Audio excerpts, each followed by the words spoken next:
అటవీ శాఖ మంత్రికి ఇప్పుడు పెద్ద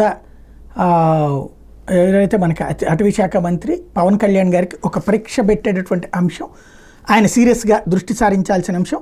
అడవిలో జంతువులు పట్టుకుని అమ్ముతున్నారనే సమాచారం మేరకు వెల్దుర్తి ప్రాంతంలో అటవీ అధికారులు వెళ్ళి పట్టుకుంటే అధికారుల మీద దాడి చేశారు.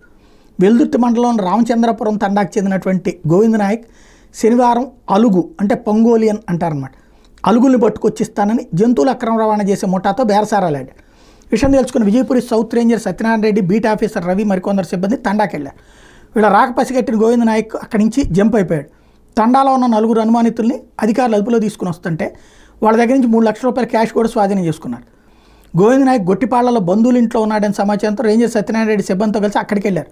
నిందితుని అదుపులో తీసుకుని వాళ్ళ వాహనంలో ఎక్కిస్తుండగా అతని బంధువులు అడ్డుకున్నారు. చివరికి అక్కడి నుంచి బయలుదేరి గంగలకుంట విద్యుత్ ఉప కేంద్రం దగ్గరికి రాగానే గోవింద్ నాయక్ మీద బంధువులు రహదారి మీద ద్విచక్ర వాహనాలు అడ్డం పెట్టి అధికారుల మీద రాళ్లతో దాడి చేశారు. రేంజర్ సత్యనారాయణ రెడ్డితో పాటు సెక్షన్ ఆఫీసర్ మహేష్ బాబుకు కూడా గాయాలైంది. ఈ దాడి మీద అధికారులు పోలీసులు ఫిర్యాదు చేశారు. ఇట్లాంటి ఘటనలు అయితే చాలా ప్రమాదకరం. ముందు పవన్ కళ్యాణ్ గారు సీరియస్గా తీసుకుని పోలీసులతో మాట్లాడితే అప్పుడు అటవీ అధికారులకు ఒక ధైర్యం వస్తుంది, ఇట్లాంటి వాళ్ళని పట్టుకోవడానికి ఒక శక్తి వస్తుంది.